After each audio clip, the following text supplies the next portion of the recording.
नमस्कार, आप देख रहे जनता टीवी। मैं हूं आपके साथ अमन त्रिपाठी। बुलेटिन का आगाज करेंगे एक बड़ी खबर के साथ। बड़ी खबर, बड़ी जानकारी हिमाचल विधानसभा के बजट सत्र को लेकर। आपको बता दें, विधानसभा बजट सत्र का आज 8वां दिन है। 11 बजे प्रश्नकाल के साथ सदन की कार्यवाही शुरू होती नजर आएगी। बजट अनुमान पर इस दौरान सामान्य चर्चा का अंतिम दिन है।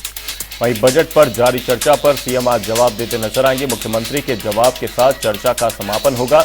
वहीं चर्चा के दौरान तीखी नोकझोंक होने के भी आसार हैं। पक्ष और विपक्ष के बीच तनातनी रहने की आशंका है। ये बड़ी खबर, बड़ी जानकारी। आपको बता दें, 11 बजे प्रश्नकाल के साथ शुरुआत होती नजर आएगी। बजट अनुमान पर चर्चा होती नजर आएगी। बजट पर जारी चर्चा पर सीएम जवाब देंगे।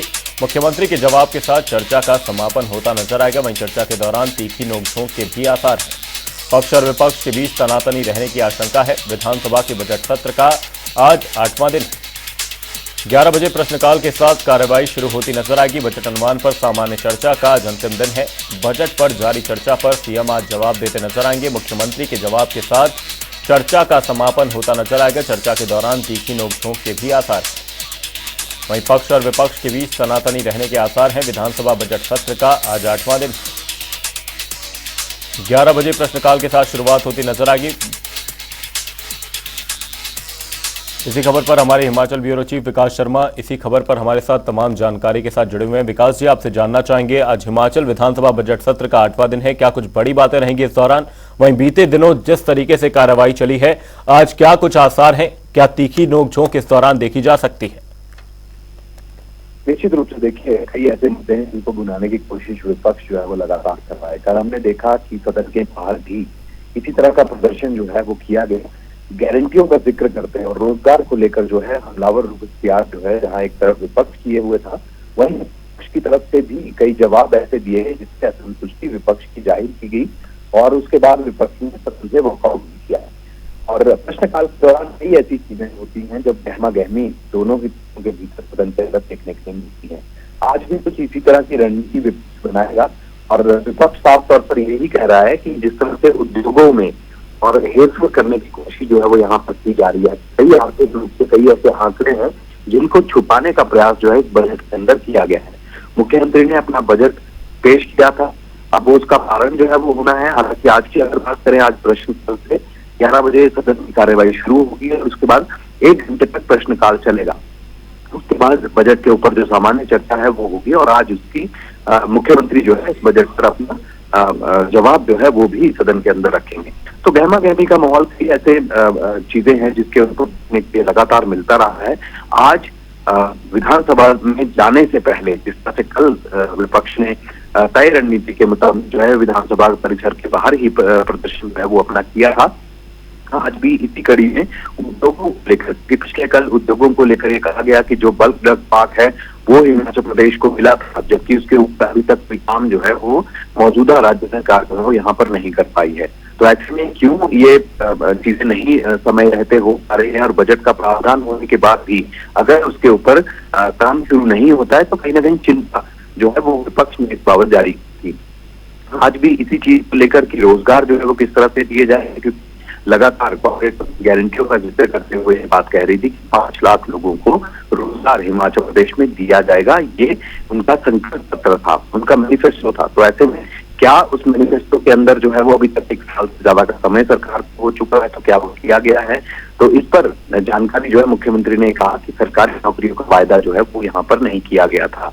तो ऐसे में रोजगार उपलब्ध कर रहा है, रोजगार हर साल 1 लाख लोगों को दिया जाना है। आज इसी मुद्दे को लेकर निश्चित रूप से बड़ा टेस्ट जो है वो सदन के अंदर जाने से पहले गेट के बाहर जो है वो आज करता हुआ नजर आएगा। उद्योगों को लेकर भी किस तरह से हिमाचल सरकार ये कह रही है कि अपने तय किए गए जो नियम है उनके हिसाब से ये उद्योगों का काम जो है वो करना है, चाहे वो ड्रग की बात हो या फिर मेडिकल डिवाइस पार्क की बात हो। तो आज इसको लेकर सदन के बाहर भी हंगामा देखने के लिए मिल सकता है। वही मुख्यमंत्री जो जवाब यहाँ पर देंगे उसको लेकर भी रणनीति जो है आज 10 बजे जो नेता प्रतिपक्ष का चैम्बर है वहां पर विधायक दल की एक छोटी बैठक जो है वो आज होगी और उसमें रणनीति तय की जाएगी कि किस तरह से सत्ता पक्ष को घेरा जाना है। लेकिन आज महत्वपूर्ण ये भी है कि जो प्रश्नकाल होना है उसके अंदर कई ऐसे मुख्य मुद्दे जो है वो आज लगे हुए हैं। लेकिन स्वास्थ्य योजनाओं को लेकर जो है डॉक्टर तिलक राज हैं, जो बीजेपी से विधायक हैं, डॉक्टर तिलक राज हैं, रणधीर शर्मा है, दीप राज हैं,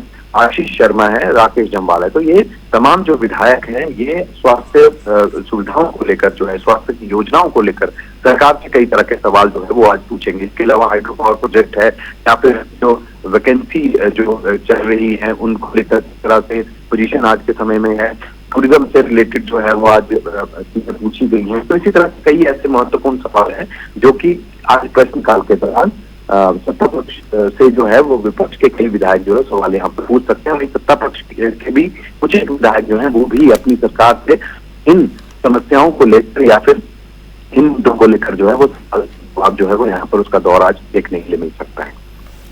बजट अनुमान पर चर्चा का आज आखिरी दिन है। बहुत बहुत धन्यवाद विकास शर्मा जी, तमाम जानकारी के लिए। मुख्यमंत्री के जवाब के साथ चर्चा का समापन होता नजर आएगा। चर्चा के दौरान तीखी नोकझोंक के भी आसार हैं।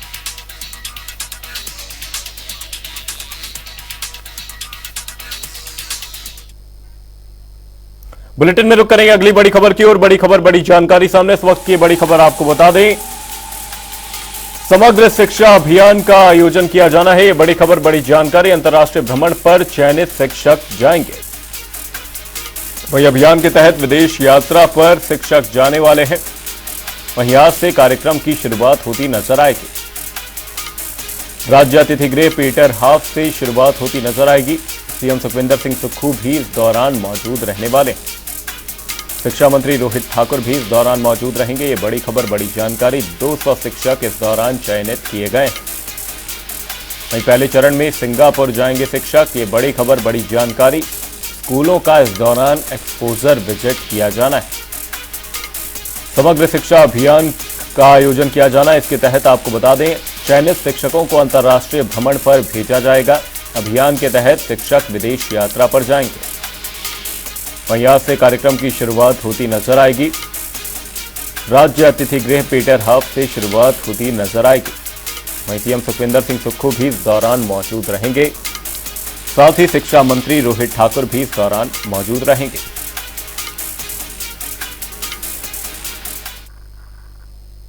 बुलेटिन में वक्त एक छोटे से ब्रेक का। ब्रेक के उस पार जल्द लौटेंगे।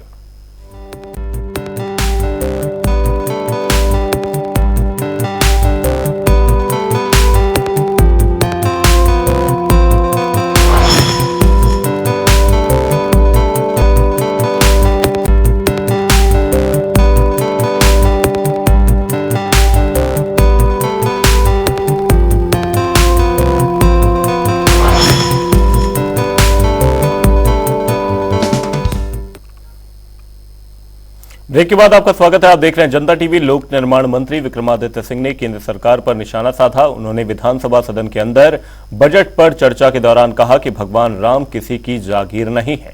हिमाचल देवी देवताओं की भूमि है और हिमाचल पहला राज्य है जिसने धर्मांतरण के खिलाफ कानून बनाया था। और कांग्रेस हिमाचल में राम राज्य स्थापित करेगी और इस राम राज्य में सबका समान विकास होगा। और उस ओर कांग्रेस सरकार काम कर रही है।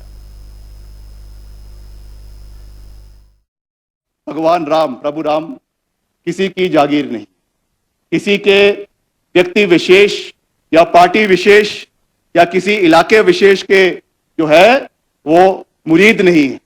ये हम सब सनातनी हैं, हम सब हिंदू हैं और हिमाचल प्रदेश देवी देवताओं की भूमि है।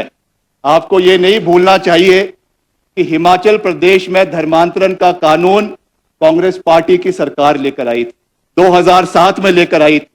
और हम जो है हिमाचल प्रदेश को आने वाले समय में in the words of the father of the nation, Himachal Pradesh को राम राज्य बनाने की ओर आगे लेकर जाएंगे।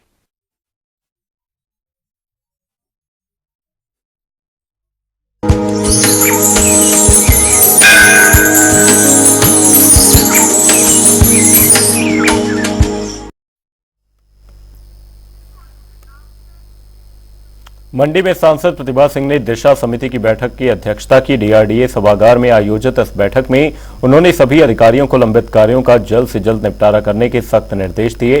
साथ ही प्रतिभा सिंह ने अधिकारियों से सांसद विकास निधि के तहत कार्यों का भी ब्यौरा लिया।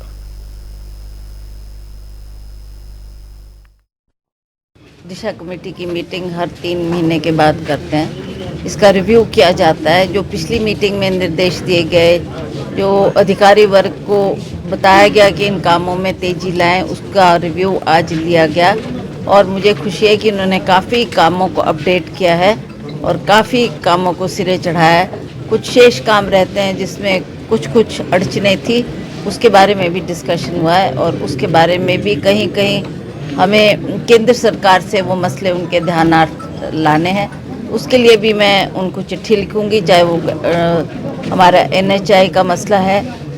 गडकरी जी से इशू मैंने फ़ोन पे जरूर डिस्कस किया था, पर लिखित तौर से भी उनको दूंगी ताकि वहाँ से फंड आए और ये काम हमारा तेजी से हो।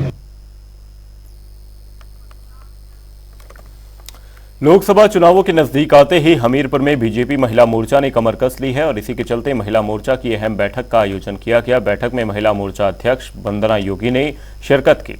इस अवसर पर महिला मोर्चा अध्यक्ष समेत पदाधिकारी मौजूद रहे। वहीं महिला मोर्चा अध्यक्ष वंदना योगी ने कहा कि लोकसभा चुनावों का शंखनाद हो चुका है और इसी के चलते ही अब महिला मोर्चा ने प्रदेश की चारों सीटों को जिताने के लिए काम किया जाएगा।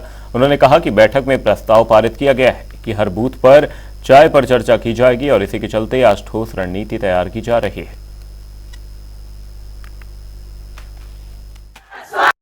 घोर हताशाजनक और ये 14 महीने का कार्यकाल रहा है। जितना ये निराशाजनक है उतना ही ये बजट भी निराशाजनक है।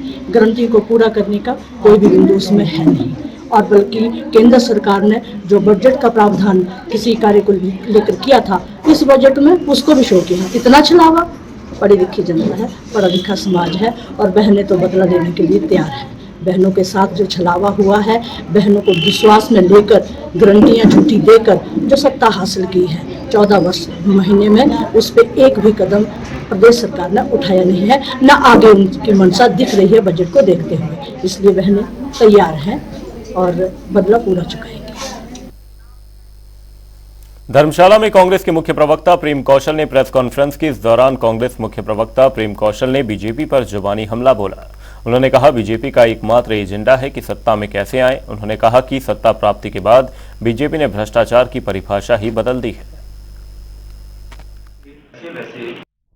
और भारतीय जनता पार्टी ने 10 साल पूर्व जब देश के लोगों से अपने पक्ष में वोट मांगा था तो बहुत सी बातें भारतीय जनता पार्टी के नेताओं ने कही थी, वादे भी थे। और कांग्रेस पार्टी के नेताओं के खिलाफ कांग्रेस पार्टी की सरकार के ऊपर जो 2014 से पहले थी, बहुत से निराधार आरोप भी लगाए थे जिसमें बहुत भ्रष्टाचार की बातें बहुत बढ़ चढ़ कर की गई थी। 10 साल का अरसा पूरा हो गया सरकार को, केंद्र में बने हुए 2 टर्म हो गए, अब तीसरा चुनाव आने जा रहा है। लेकिन 10 वर्षों के शासनकाल में जिस भ्रष्टाचार की बात मोदी जी ने कही थी, भारतीय जनता पार्टी ने 2014 से पहले की थी, बहुत बड़ा आंदोलन खड़ा किया था, उस भ्रष्टाचार के ऊपर 10 साल में भारतीय जनता पार्टी की सरकार खामोश रही, चुप रही। एक भी ऐसा मामला सामने नहीं आया जिसमें जिस भ्रष्टाचार की वो बात करते थे कोई दोषी पाया गया हो या किसी के ऊपर कार्रवाई हुई हो।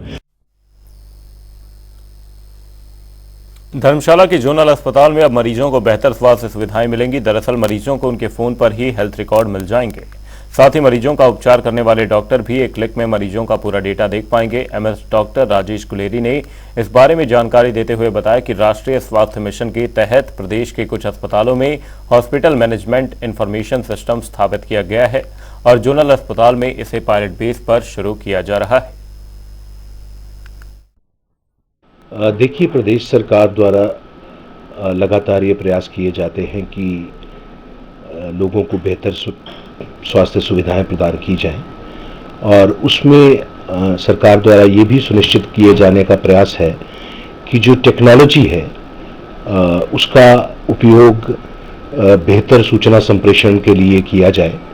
तो इसी कड़ी में राष्ट्रीय स्वास्थ्य मिशन के माध्यम से प्रदेश के कुछ चुनिंदा अस्पतालों में हॉस्पिटल मैनेजमेंट इंफॉर्मेशन सिस्टम, जो अस्पताल के अंदर सूचना संप्रेषण की व्यवस्था है, उसको इम्प्रूवमेंट करने के लिए टेक्नोलॉजी और इंटरनेट के माध्यम से एक सिस्टम शुरू करने का प्रयास किया जा रहा है।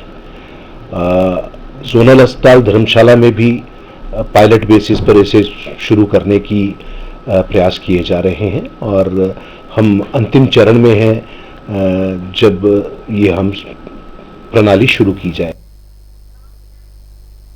बीजेपी प्रवक्ता शैलेंद्र गुप्ता ने कांग्रेस पर निशाना साधा। उन्होंने कहा कि वर्ष 2021 में नगर निगम चुनावों के घोषणा पत्र में कांग्रेस ने हर दिन मुफ्त पीने का पानी और वितरण प्रणाली को बेहतर बनाने का वादा किया था, लेकिन वो उन पर खरे नहीं उतरे। सोलन में 5 दिन से पानी के लिए हाहाकार मचा हुआ है, लेकिन स्वास्थ्य मंत्री धनीराम शांडिल बेखबर हैं। तो वहीं बीजेपी के कार्यकाल में 14 करोड़ से बनी गिरि पेयजल विस्तारीकरण योजना कांग्रेस सरकार के कार्यकाल में बेकार साबित हो रही है।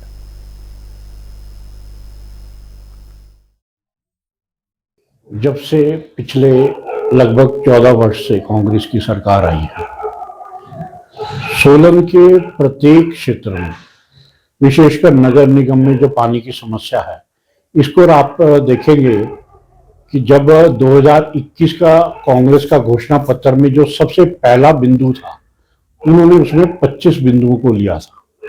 पहला बिंदु ये था कि भी उस सोलन की जनता को मुफ्त में पानी उपलब्ध करवाया जाएगा और पेय बांटने की योजना को सुदृढ़ किया जाएगा। पहला बिंदु था। जैसे इनकी गारंटियां थी, उसी तरीके से इनका ये घोषणा पत्र भी साबित हो रहा है। आप ये देखिए, ठंड के मौसम में भी लोगों के हल्क सूख रहे हैं। पिछले 5 दिन से पानी की त्राही त्राही माम मची हुई है और विभाग एक दूसरे के ऊपर ठीकरा फोड़ने की काम कर रहे हैं।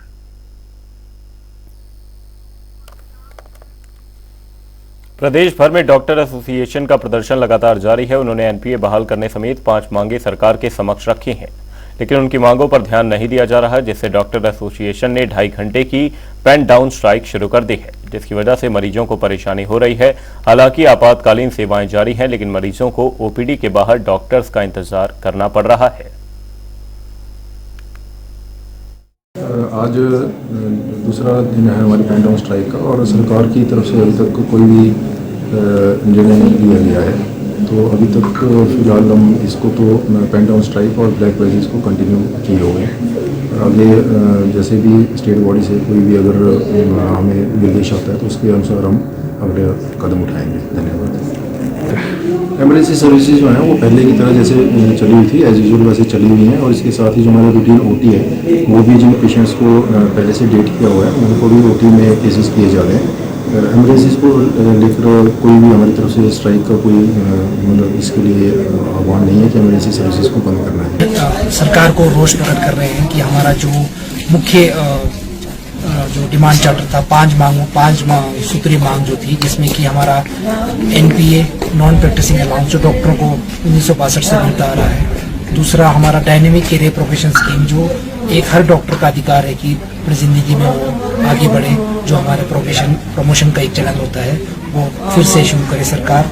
तीसरा हमारा था कि हमारे जैसे कई जगह ऐसा प्रमोशनल चैनल कम है, तो हमारे कई पोस्टों पे अन्य विभाग के अधिकारियों को भी बिठाया जा रहा है, जिससे कि हमारे अंदर एक होश है कि जिस चीज़ के लिए हमें मिलना चाहिए वो किसी और डिपार्टमेंट को हस्तक्षेप हो रहा है।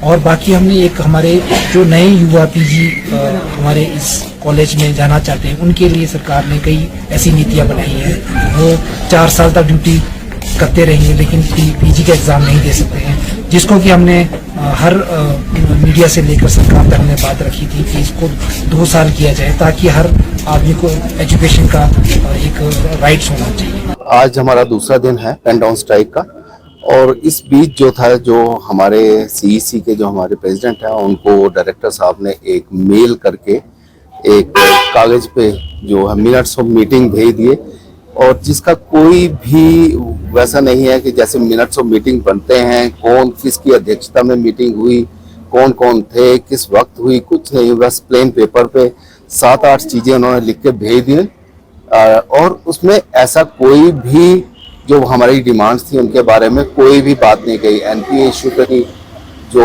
हमारे डिपार्टमेंट में जो बाहर के ऑफिसर्स लगाए गए हैं बाहर के डिपार्टमेंट से, उनके बुलेटिन में फिलहाल के लिए सिर्फ इतना ही। कहीं जाएगा नहीं। जनता डी पर खबरों का सिलसिला रहेगा जारी। तब तक के लिए नमस्कार।